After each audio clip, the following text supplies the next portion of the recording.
Salut, alors actuellement on est en mars 2018 et je sais que je suis un peu en retard mais j'avais quand même envie de faire 2 vidéos pour parler des films que j'ai le plus détesté et des films que j'ai le plus aimé parce que tout le monde fait ça, mais ça me donne aussi une occasion de parler de quelques films, enfin pas dans cette vidéo, mais quelques films que j'ai vraiment énormément aimé, dont j'ai pas vraiment pu parler parce que je sais pas quoi dire à part... Enfin, c'est vraiment bien. Du coup, je me suis dit que je commencerais par faire la vidéo qui serait clairement la plus simple à faire, à savoir... Et bien évidemment, c'est mon avis, ne vous énervez pas dans les commentaires, enfin même si personne ne laisse de commentaires. Mais juste voilà, c'est juste ce que je pense, enfin je dis pas tout savoir, même si genre les films que j'ai mis sur cette liste sont genre vraiment très mauvais. Et je sais que objectivement, c'est pas forcément les pires films qui sont sortis cette année, enfin je sais qu'il y a sans doute eu pire. Il y a quelques films où j'ai vu la bande-annonce où c'est un emoji qui se sent pas dans son élément et il se rend compte que la société le rejette, mais à la fin du film il apprend que le pouvoir de l'amour et de l'amitié c'est ce qui compte. Et les apparences physiques c'est pas très grave. Entre ça et des comédies racistes avec Christian Clavier et Transformers 18, enfin je sais qu'il y a bien eu pire cette année. Et genre malgré tout j'ai quand même un petit peu une âme et j'avais pas envie de donner de l'argent à ces films ou prendre le temps de les regarder illégalement parce que j'ai des meilleurs trucs à faire. Du coup cette liste c'est juste quelques films qui m'ont vraiment fait mal à ma santé mentale et physique dont j'aimerais parler. Cela étant dit, on va... En 11ème position, j'ai mis ma critique sur Ninja Turtles 2 qui est fait genre il y a 1 an et demi parce que je suis vraiment pas très fier de cette vidéo et en plus j'aime pas mes cheveux dedans. Après j'ai mis Justice League parce que c'était très oubliable et décevant. En 9ème position j'ai mis Song to Song parce que j'ai failli m'endormir dedans. Et elle a pécho lui, et lui, c'était assez long. En 7ème position, j'ai mis Suicide Squad parce que même s'il est sorti il y a quasiment 2 ans, bah... Enfin, c'est vraiment très mauvais. En 6ème position, bon on va dire que c'est là que la vraie liste commence, mais en 6ème position, j'ai mis Tous en scène, qui je considère à peine ce film comme un film, mais plus comme un produit qui essaye de son mieux de plaire à un plus grand public, au plus de gens possible, avec des animaux trop mignons. Mais si tu réfléchis logiquement, pourquoi est-ce que les personnages sont des animaux? À part le fait que c'est trop mignon.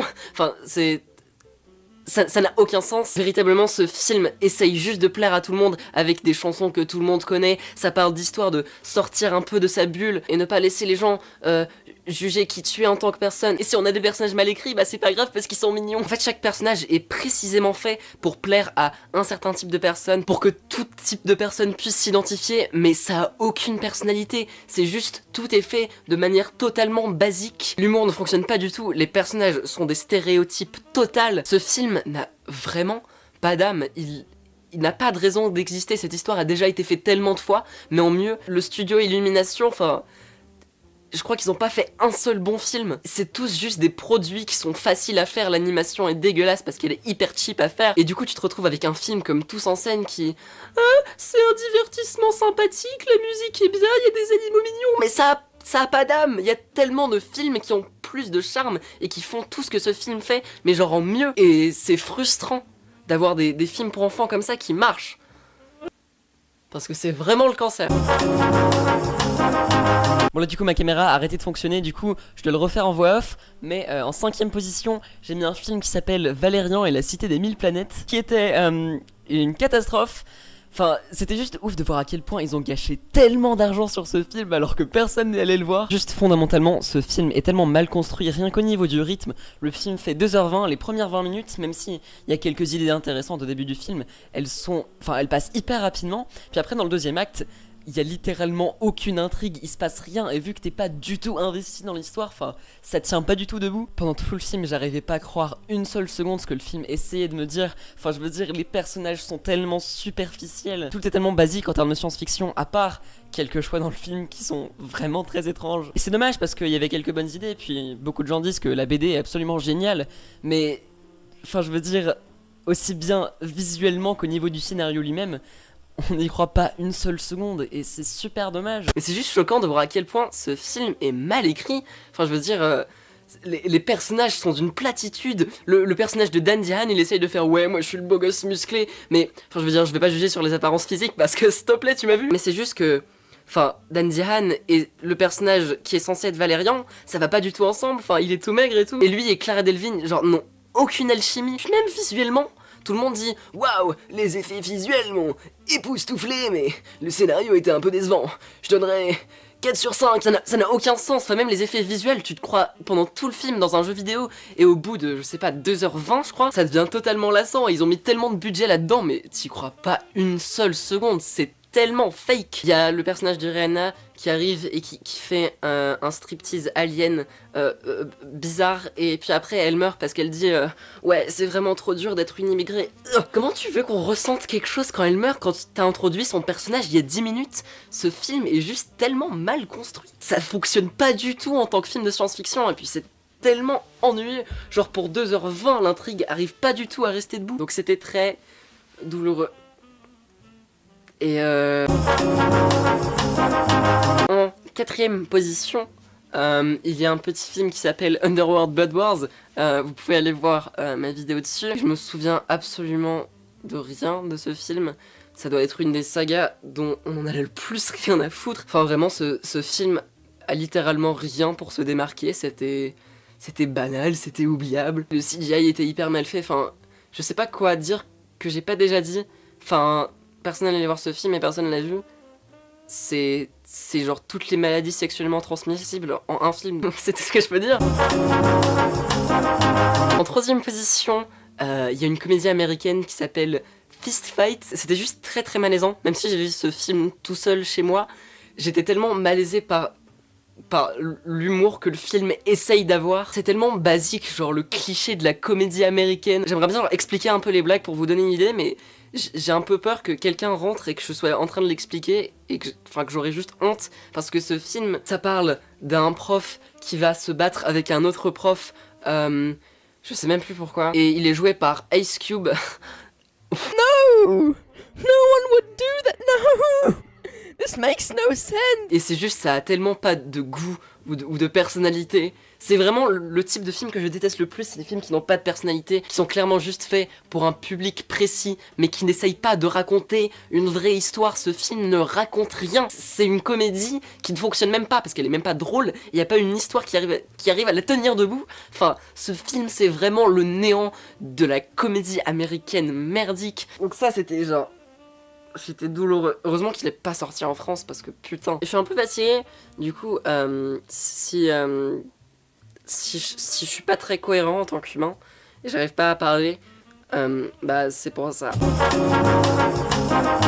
Bon, là on arrive dans le top 2, et ça commence à vraiment faire très très mal les souvenirs que ça évoque, et j'ai vraiment hésité entre ces deux, parce que les deux m'ont fait tellement de mal. Et j'ai quand même choisi un film qui s'appelle 50 nuances plus sombres. Et c'est hyper ironique que je sorte cette vidéo maintenant, parce que maintenant il y a le 3 qui est sorti, je sais même pas si je joue encore. Mais je trouve ça tellement déprimant de dire que le 2 était un des pires films de l'année, et que maintenant il y en a un, genre 1 an après, qui est déjà sorti. Enfin, c'est horrible. Qui va voir ces films? C'est même pas excitant. C'est moi qui dis ça. Enfin, je veux dire, toutes les scènes de sexe sont totalement banales et sans âme. Le mec est juste genre là... Il est genre bon. Le seul truc qui l'excite dans ce film, c'est son chèque. Il y a aussi un des personnages féminins les plus mal écrits de l'histoire du cinéma, peut-être. Ce personnage, c'est tellement... Oh non, j'ai pas envie, mais... En fait, si, mais je sais pas, parce que les femmes, c'est compliqué. C'est tellement condescendant, et enfin, je veux dire, le personnage... Comment il s'appelle, déjà? Oui, pardon, donc Christian Grey, enfin... Enfin, c'est quasiment un violeur, ce mec. Enfin, je veux dire, du premier au deuxième film, il a aucune évolution de personnage, il fait juste ce qu'il a envie de faire. De toute façon, on s'en fout, c'est une femme. Genre, il abuse tellement d'elle, et c'est pas une relation qui est censée être glorifiée dans un film. Et puis en plus, il se passe rien pendant tout le film. À la toute fin du film, il y a genre, il y a un peu des scènes d'action, est-ce qu'il va mourir? Non, c'est très bien qu'il va pas mourir, parce qu'il va revenir pour le 3, pour plus de scènes de sexe qui sont totalement sans âme et pas inspirées. Ce film n'a aucune tension, aucun personnage, et l'aspect le plus vendeur qui est censé être le sexe, et c'est d'une banalité. Enfin, je veux dire, pourquoi voir ce film? Genre, regardez mes vidéos, c'est plus excitant.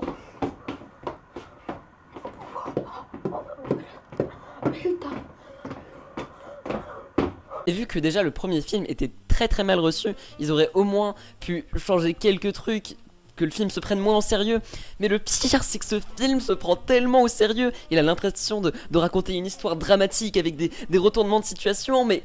Ah, vous savez pour quel public vous êtes en train de faire ce film? Ça n'a aucun sens. On n'y croit pas une seule seconde. Enfin, je veux dire, ce film aurait au moins pu être un peu drôle et jouer sur ces clichés-là. Mais ils essayent vraiment d'avoir une histoire. Sauf que pendant la plupart du film, il se passe rien. Et les dernières 20 minutes, ils essayent de rajouter un petit retournement de situation. Mais t'es tellement pas investi dedans, tout est tellement basique et simple. Enfin, j'en ai rien à foutre de ces personnages. Enfin, j'ai pas envie que les personnages principaux s'en sortent. Enfin, je veux dire, il y a aucune passion, il y a aucun talent qui est mis dans ce film. C'est littéralement un produit. Ce film est même pas mauvais dans le sens où c'est drôle, c'est juste ennuyeux et décevant. Genre pour un film de merde, c'est décevant. Ça me déprime qu'ils ont fait 3 de ces films et qu'ils ont tous marché.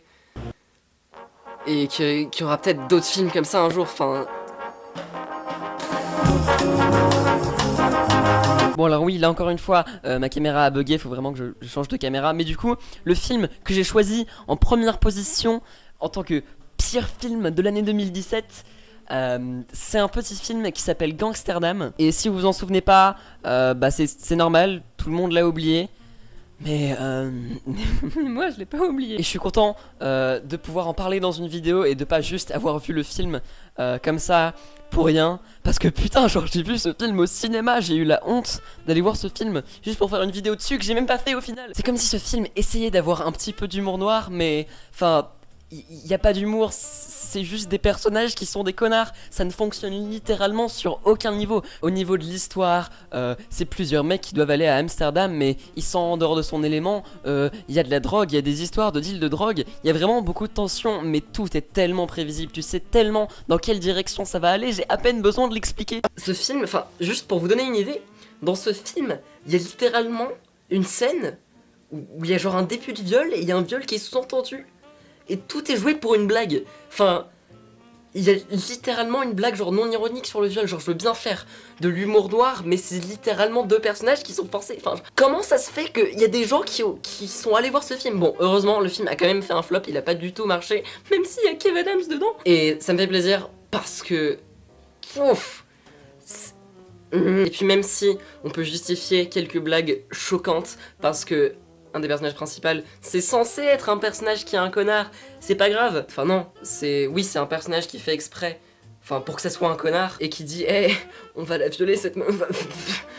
C'est trop rigolo. Enfin je veux dire, au final, c'est quand même un des personnages principaux auxquels on est censé s'attacher. S'il y avait une évolution du personnage du début à la fin du film, ça pourrait presque se pardonner parce que des personnages peuvent changer, tout comme les gens peuvent changer dans la vraie vie, mais là c'est littéralement un connard pendant tout le film. Enfin juste c'est tellement frustrant, chaque seconde de ce film est tellement douloureuse, enfin juste l'humour est tellement gênant, enfin je sais pas quoi dire de plus. C'est une comédie française que tout le monde a déjà oublié et pour moi c'est le film qui m'a plus fait mal cette année. Mais honnêtement, 2017 a quand même genre été vraiment une très bonne année pour le cinéma. Surtout en termes de blockbuster, enfin c'était assez choquant parce que genre en 2016 il y avait quand même eu pas mal de cancers en termes de blockbuster. Alors que là, enfin quasiment tous les films de comics qui étaient sortis, à l'exception de Justice League, enfin étaient vraiment bien. Enfin genre Logan c'est un des meilleurs films de comics de tous les temps maintenant. Il y avait Lego Batman, Blade Runner 2049, enfin vraiment genre... Cette année, bah j'en parlerai dans une autre vidéo quand je parlerai des films qui m'ont pas fait mal. Mais quand même 2017, enfin, ça a quand même été vachement bien pour le cinéma. Et du coup, bah, soyons optimistes pour 2018. Merci d'avoir regardé. Ma caméra ne fonctionne vraiment jamais. Je sais pas vraiment comment finir sur une note positive, étant donné que j'ai vraiment parlé de... Enfin, que de films que j'ai vraiment détestés. Du coup, je sais pas quand, mais un jour...